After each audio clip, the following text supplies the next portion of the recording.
Awesome. Well, let's get started. Thanks so much. And thank you especially to the ITMO officers like Jay and Yash and Diptamchu and Shubham and all the others who worked hard to put this together and invite me to come hang out with you virtually. I'm down south here in Dallas, Texas, but I do love Chicago, one of my favorite cities in the US. And so really cool to be hanging out with you guys there at IIT Chicago. Today, we're going to talk about how to prepare for virtual job fairs. I'm going to talk about and kind of share through the 4 stages of preparation that are really going to help you guys out in a virtual career fair. I'm going to give you guys a few helpful resources at the end, and then we should have plenty of time for Q&A. Would love to personally answer some of your guys' questions, so be sure to fill out that Google Doc that's there in the chat, and we'll have some fun dialogue at the end to help you guys out. So like they said, this is my family, my wife and daughters. I actually studied petroleum engineering back in the day in college, but ended up going to India. I had a kind of a perspective and priority change in college. Spent 8 years working, doing business, consulting, training, culture research in India, which was so much fun. I've been to about 30 different countries around the world. And then we came back to the States in 2016, and we've gotten involved here in Dallas in the international community, and we live really close to UT Dallas. And so it's really fun to help out with the international students there, hosting them, doing the airport pickups, helping them adjust to America. This is a time where I got to bring Chai to the college to help promote an event for the Indian Student Association, which was a lot of fun. So I love getting to help work with the international students here in town. And I've had tons of conversations. I've learned so much, and I'm excited to take some of the stuff that I've learned and invest in you guys today. We kind of view ourselves as cross-cultural bridges. We love being involved in our community. This was a holy festival at our library in the city that we live in Plano. And so we're kind of the bridge between East and West, between India and America, and people from different cultures. And I teach people in both directions, help Americans learn other cultures, help internationals learn American culture. And so it's really fun to get to kind of help people understand, build relationships, and be more successful in their cross-cultural journeys. And really that's what Chai Coaching is all about. My friends, whether you like it or not, virtual has become the new normal. Our classes, our work, networking, and all of our fun activities have kind of been going virtual, since the springtime. The thing is, those who adapt and pivot, those are the ones who are going to thrive during this pandemic season of life, or however long it's going to be. You can complain, you can struggle, or you can embrace it and you can thrive. For some people, I feel like this is how we feel about the virtual world during the pandemic. This is definitely what I think. I'm a people person. For me, a good day is not being on my computer the whole day. I view my computer as a necessary evil, email is a necessary evil, but I would rather be with person, face to face. I wish I could be there in person with you guys right now. So go ahead and comment in the chat. We'd love to hear in the chat. Let me know whether you like this virtual world or not. Do you like all these virtual Zoom calls, or is it driving you crazy and are you zoomed out? Let us know in the chat. But even though this is kind of how I feel about the virtual Zoom world, I've chosen to adapt and do it well. And it doesn't matter whether you like it or not. What matters is if you do it well, because it's the world we're living in right now. So let's make an effort to be excellent, including in your guys' virtual job fairs. In America, in the US, your number one goal in a job fair, whether it's regular or virtual, is about standing out. This is your number one priority in your job search as well. Honestly, your numbers, whether it's your GRE, GPA, scores, tests, numbers don't matter as much. It's your connections that matter. Actually, your resume doesn't matter that much. It's the relationships that matter. Your technical skills don't matter that much. Your soft skills matter more. So how will you stand out? How will you be different? And how will you be remembered by the recruiters? That's the goal. So use this filter in your decision-making as you prepare. So when you're getting ready for your virtual job fair, ask yourself the question, does this help me stand out? Or does it make me blend in with the rest of the competition? Unfortunately, most of the things that the colleges teach you guys actually help you blend in rather than stand out. All of you international students, I'm assuming most people in this call are going to be international students. Most of you guys have the same resume with the same qualifications, the same good GPA, the same cover letter, the same not so great LinkedIn profile, and the same bad elevator pitch. How can you stand out when you guys all look and sound the same? So let's talk about and give you guys some great practical ideas on how to stand out. Pre-game, this is what you're going to do before the virtual job fair. Seems like you guys have almost a week to really begin to implement some of these things. So really take these at heart and get started today on some of these things. And what you do beforehand is almost just as much or more important than what you actually do in the job fair. So the first point is to customize your resume. You want to make sure it's tailored for the companies and the job positions you're focusing on for the job fair. Do this hard work beforehand.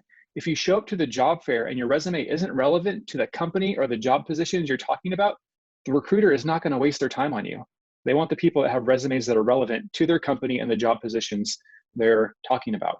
Obviously, you've heard research the companies before, but this isn't just a quick Wikipedia, Google search with random facts. This is understanding the company's culture and values, the current projects they're working on, the latest news headlines, connecting with current employees on LinkedIn and learning from them, getting tips from them on what you would ask them to do to prepare to talk to one of their recruiters. Before the job fair, apply for jobs online for the companies that are coming. This shows initiative taking, which Americans love, that you've already done your research. And when you can tell the recruiter that you've already applied for a job at their company, you're automatically going to be shortlisted and moved to the top over all the people that are just there to have random conversations, the people that are job beggars or job seekers, and those who are just wondering what opportunities are available. So applying for jobs ahead of time helps you stand out in big ways. And then you want to make sure you have that information available during the career fair to show them that, hey, look, I've applied, whatever that looks like in that job portal or that job fair portal. And speaking of that, you guys need to learn the platform. Spend time this whole week learning, navigating, practicing the technology that we're going to be using it. Don't try and figure it out the day of. The ITMO officers told me that I think you guys are going to be using InternX. Is that correct? So InternX is what your job fair is going to be at IT Chicago. Lots of campuses also use Handshake. It might be something like Zoom, Teams, WebEx, whatever, but get savvy beforehand. Research, watch some tutorials, get ahead of the competition. And then with that platform, make sure you've uploaded your relevant documents. Have your resume uploaded. Make your profile. Maybe there's a chance where you can make your personal profile. Fill that out. Get all the forms and bio information, ahead of time if it's relevant. And also have your alternative resumes available as well. Another great thing to do before a virtual job fair is to practice online networking where it doesn't have the same weight. During the pandemic, networking has not gone away. It's just gone virtual. I have a great video on the China Coaching YouTube channel about networking online. And the best thing to do is go to meetup.com, where you can attend online networking events. And that way you can build your confidence, get practice, get experience before attending a virtual job fair. So I'm going to throw that in the chat for you guys. You guys can check that out. But meetup.com, and then there's a video about how to do online virtual networking to help you guys out. Okay, here's a bonus to the pregame. Another few things that you guys can do ahead of time. First is your LinkedIn profile. I'm going to be honest, most international students do not have good LinkedIn profiles. It's shocking how many people don't have a profile picture. Have a good profile picture that's zoomed in, easy to see, somewhat professional looking. And one of the biggest wasted opportunities on a LinkedIn profile is that banner, that cover photo. Most people just have that blue blank banner photo. Make sure you have something there that helps brand and describe you. Get endorsements and written recommendations. So many international students don't have any endorsements or written recommendations. And the best way to get them is to give them first to others, to your friends, to colleagues, to people you worked with. Give endorsements and recommendations, and people are likely going to give them back to you in return. That looks really good on your LinkedIn profile. Make sure that the things on your resume match up with your LinkedIn profile. Your LinkedIn profile is just kind of a more robust, filled out version of your resume. Make sure they match. And then in your profile, make sure you got all those keywords, because for searchability, SEO, you want to have those keywords ready on your LinkedIn profile, and you want to have a catchy headline phrase that matches the job positions that you're going to be looking for at your career fair. Kind of your personal brand is that headline. So make sure those key phrases and words, your personal brand is tied to what you're trying to get connected with at that job fair. Connect with recruiters. So research and find out the recruiters ahead of time. Don't just connect, don't hit the connect button. Send them a personalized invite message. Tell them you're excited about the job fair and to connect with them there, and that you want to connect with them beforehand. I've made a post on LinkedIn recently about how to send good messages and connection requests that get responses. So you can follow the instructions on there on how to write a good connection and get people to respond on LinkedIn with you. Along with connecting with recruiters, engage the recruiters. Find and follow their posts. Engage in the comment sections. Ask good questions. Add relevant information. Don't just type, interested, or following, or commenting for reach. That's just kind of dumb and lazy. It's cute, but that's not how you get a job. So find other posts where the recruiters have engaged and hop onto those conversations. Make good posts about your job search, things you're learning, and maybe tag one of the recruiters in there asking for their input and opinions. And lastly, alternative resumes are really important. Your LinkedIn profile is an alternative resume, a personal website, your GitHub, a Visume, which is a visualized resume. I've had a friend who made a resume song. You might have a video resume, a blog or a YouTube channel, projects or published papers. Have these ready with links to share, and be sure to highlight these things with the recruiters. These things really help you stand out. Next, all right, showtime. It's time to go live. So when you're getting ready to start, these are the things you want to have in place. And first is the right environment. I think we've had plenty of enough time to kind of learn and experiment with these things now. But first, you just make sure you have a quiet place that, consider your roommates, visitors, pets. You want to reduce the background noise and remove any background distractions. Anything that the recruiter can kind of see in the background that would be clutter or weird or distracting, make sure none of that's in the background. Make sure your roommate doesn't walk out in their underwear, behind that conversation. Things like that unfortunately happen way too often on Zoom and these virtual calls. Eliminate your digital distractions, turn off, technology sounds like your phone, notifications on your computer. So I turned my email off, my calendar off, closed all the apps and things on my computer so I'm not getting bombarded on my screen with distractions. Make sure you have a comfortable chair or that you're standing and can have good posture, in the conversation. Make sure your camera is at face level. You don't want to have it where it's like this, and you have like the triple chin, or, it's weird like this, but a nice, even head level. If you have to stack something under your laptop, or, I have a desk that raises and lowers so I can get that right angle for a virtual call. Another great trick, which you guys being tech savvy probably already know, is reset your computer and internet right beforehand. So 10 minutes before I hopped on this call, I reset my computer, unplugged and replugged my internet, so I've got a fresh, cleaner connection speed. Those little things just make a big difference. Lighting and audio, this is a lot of stuff I've learned in kind of the Chine Coaching video stuff, but you want to have a good front-facing lighting. I'll show you guys real quick. I've got this really cool, this is actually like a light for video game streaming that I've got here. I can control it with an app on my phone. You guys can get really cool little lights that you just stick on your laptop, or if you need to use the flashlight on your phone or a lamp or whatever, just get good lighting. You don't want to sit here and have a window right behind you because that washes you out. It's better to actually face a window than have a window behind you. So lighting is really important. Test it out, make sure you can see your face. And then the sound. I always recommend people to have headphones with a microphone, because if you're just using the laptop, speaker and audio, it picks up so much extra noise. The quality is not as good. So I always recommend earphones, microphones. That's going to improve the quality and the improved communication as well. I'm sure your career services have told you to dress to impress. I feel like we've all got a little relaxed in how we dress these days, from the work from home and study from home. You might have a fancy top, but your pajamas on the bottom. Dress up. It helps your confidence. There's the phrase, dress for the job you want, not the job you have. And so you want to have that confidence and that mentality, and dressing all the way up, even, put your shoes on, do your hair, put the tie nice and good, or whatever is appropriate for the jobs that you're applying for. And these last couple tips are just things that I share for people who are helping me in the Chine Coaching videos, real basic communication 101. But first is just to talk slow and loud. I know when it's an interview or you're on camera, people can feel nervous. And when people are nervous, they start talking really fast and really soft, and it's hard to understand them. So you want to overemphasize and speak loud. I always say trying to speak past the computer or past the person, and speak a little bit extra slow. And that helps just with any accent, lag, anything that could hinder the communication. And then smile and have fun.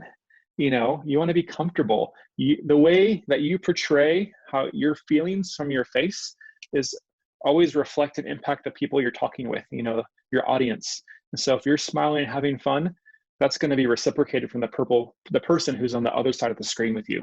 And hopefully you guys are having fun at these things and not just nervous and scared, but these are really fun opportunities. So halftime or in the middle of it, when you guys are in the conversation, let's discuss what to do when you're in the thick of it, talking to the recruiters. And remember, if the goal is to stand out, we need to think differently. So the first thing is focus on the recruiter. Most job seekers, especially at job fair or career fairs, only talk about themselves. They have their elevator pitch and then all the points they want to make, and all they're doing is trying to spat out this thing about themselves, but they don't actually think or consider the recruiter. My tip is focus on the recruiter and get them to talk instead of get you to talk. So at networking events and job fairs, my goal is to talk the least and to get others to talk more, and that's the win. Why? Because then they feel important, they feel focused on, and you can display your great soft skills. And the more you focus on the recruiter, the more they're going to remember you, the more you're going to stand out, and the more you're going to get shortlisted, because they're going to say, oh yeah, I love that conversation, or that guy actually showed interest and cared about me. We talked about some fun things and we made that special connection, versus I had to listen to my 50th terrible elevator pitch for the day, and you're just going to blend in with the competition. Questions and stories. It's a huge waste if you don't ask questions. It doesn't look good when they say, do you have any questions? And you say, no, thank you. Or I'm good. That doesn't mean that you're smart. It means that, you're wasting an opportunity that you don't want to learn, that you haven't done your homework.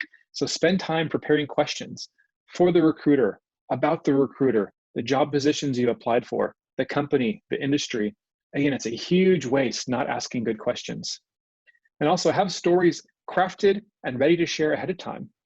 Have some stories for just the basic chit chat, the stories to share about yourself, and stories for those common behavioral questions.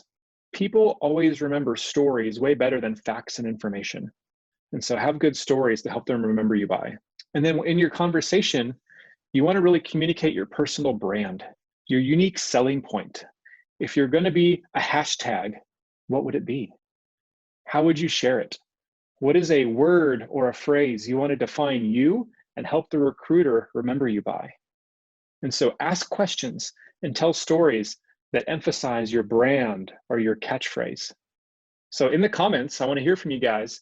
Share maybe a word, a catchphrase, or a hashtag that would describe you to a recruiter, or that you would want the recruiter to know you by. So go ahead and share that in the comments.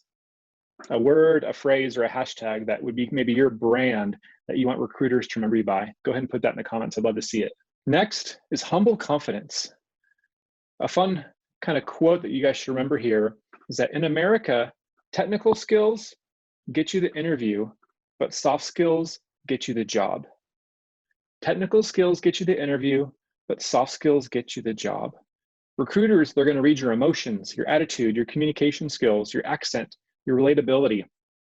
All these things impact their impression of you. So humility isn't thinking less of yourself, but it's having the right estimation of yourself. So have humble confidence.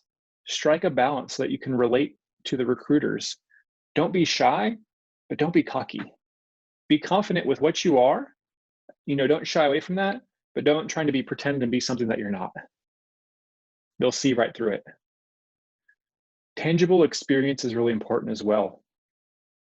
Your certifications, your GPA, your degrees, your rankings, all the letters on your resume, whether it's SQL, R, SAS, Tableau, Python, C++, HTML, none of those matter unless there's proof. So how can you show that proof to them in these conversations? Think of creative ways to show your projects, experience, internship work, etc. Alternative resumes are a great way, and have the links ready or sent ahead of time. All right, do they like you? So funny enough, in America, qualifications matter a lot less when getting hired here. People with lower numbers, lower qualifications get hired over people with the higher numbers all the time in America, because the person with the lower numbers has better soft skills. I have so many stories about that. So when a recruiter is making their final decision for hiring, it's typically super subjective. It's not objective based on the top score, but it's subjective based on, do I like this person? That's really what it comes down to in the recruiter's mind. Do I like this person? Do they or the team want to spend 40 to 50 hours a week working with you and then go hang out with you on a Friday night for drinks? That is the question they're trying to answer. Are you likable? So you can stand out by helping the recruiter to like you. All right, post game, after the job fair, after the interview, how do we seal the deal after the conversations? The first thing is to keep the ball in your court. This is an American sports idiom, and it means to keep the control. Rather than waiting to hear back from the recruiter, keep an open door and keep the action on you. In person, we would ask, non-pandemic times, we would ask for a business card, give them your business card, and then ask for theirs in return to swap that contact information. Can't do that now, but you want to do that virtually. Ask, hey, can I get your business card details? Can we swap that, in that conversation? Ask if you can follow up in maybe 2-3 days with more questions that arise. Give them the expectations that you will be in touch with them rather than they will be in touch with you. Ask if the recruiter can connect you with somebody in the company for more questions and learning, or ask if you can call them to check on the recruitment decision process after X amount of days. So the ball's in your court. You have the control versus you just have to wait and see what happens. Sending up follow-up material is really important as well. Have extra things that you want to send to the recruiter after the conversation. Maybe one of your alternative resumes, your work experience, your tangible proof of skills, or you can just send something to bless the recruiter, like a resource, a helpful article, a podcast, a video, a website, something that adds value to them. Maybe it's based on something you learned about the recruiter during your conversation, but what can you give back to them and keep those relational connections and touches going on afterwards. Sending thank you notes, basic common sense. I'm sure you guys have been told that before, but be sure to make sure it's personalized. Don't just copy and paste the same thank you note to each and every recruiter you talk to. Make sure you highlight things from your time together, appreciate them, encourage them. Try and send it both to their email and their LinkedIn. Just as I encourage you guys to engage with the recruiters before the job fair, make sure you're doing it after the job fair on LinkedIn. Wouldn't it be kind of weird if there was all this engagement going on before the job fair and then it stopped afterwards? So continue the commenting, sharing, tagging, posting. You're going to continue to show up on their radar. It's going to get those extra impressions, and it's going to help you stand out from the crowd. Lastly, after your virtual job fair, post on LinkedIn about it. Give shout outs to the college, companies, and recruiters for their hard work. Share what you learned. Give helpful feedback. Posts like this can really stand out to recruiters. Some can even go viral on LinkedIn and help you get noticed by other recruiters. Don't forget to tag the companies and the recruiters when you give them a shout out in the posts. So my application for you guys, an application step from this little workshop today is after this session, practice by posting on LinkedIn about this session together. Give a shout out to the ITMO team and share something helpful you learned. Tag the officers and thank them for hosting this session for you guys. So from beginning to end, your guys' goal at a virtual job fair is to stand out. This is your number one focus. This is where you're going to have the biggest impact on getting a job here in America. So I would love for you guys in the comments to share what's a way or something you want to try to stand out from the crowd in your virtual job fair process. If you've got an idea or something you liked, go ahead and share it in the comments. So what's something you're going to do to stand out from the crowd in your next virtual job fair? A couple of resources just to share with you guys before the Q&A. We've got a couple of recent videos on the China Coaching channel from Firdaus, and she shares about how she got her internship during the pandemic. She did virtual interviews, and she had no work experience whatsoever. So that's super helpful. And then we made another video talking about her virtual internship experience, lessons learned, which have a lot of great tips for virtual communication and job fairs. So I want to share those with you guys because I think these will have some great tips as well to help you for a virtual job fair. And then 2 books that I think every single international student in America should read. These are the 2 best books out there. First, Power Ties is all about the US job market and why it's a lot of the similar stuff that I teach and train, but it's why international students struggle so much and actually go the worst way about getting jobs here in America, and why applying online is the worst way to get a job in America as an F1 international student. And the other one is Speaking of India. It's about soft skills, cross-cultural communication relationship issues that happen between America and India. This is the stuff that I trained and consulted on in India with Indian companies. And yeah, every Indian, every American needs to read this book, and it'll help you communicate even better with recruiters and make those connections and stand out. So really encourage you guys to check those books out, and they're going to serve you well. Thanks so much. I've loved it. I want to make sure we have some time for Q&A, but we'd love to connect with you guys as well online on social media with resources, questions, want to continue to help you guys out so you guys can connect there. But yeah, thank you guys again. Let's do some Q&A.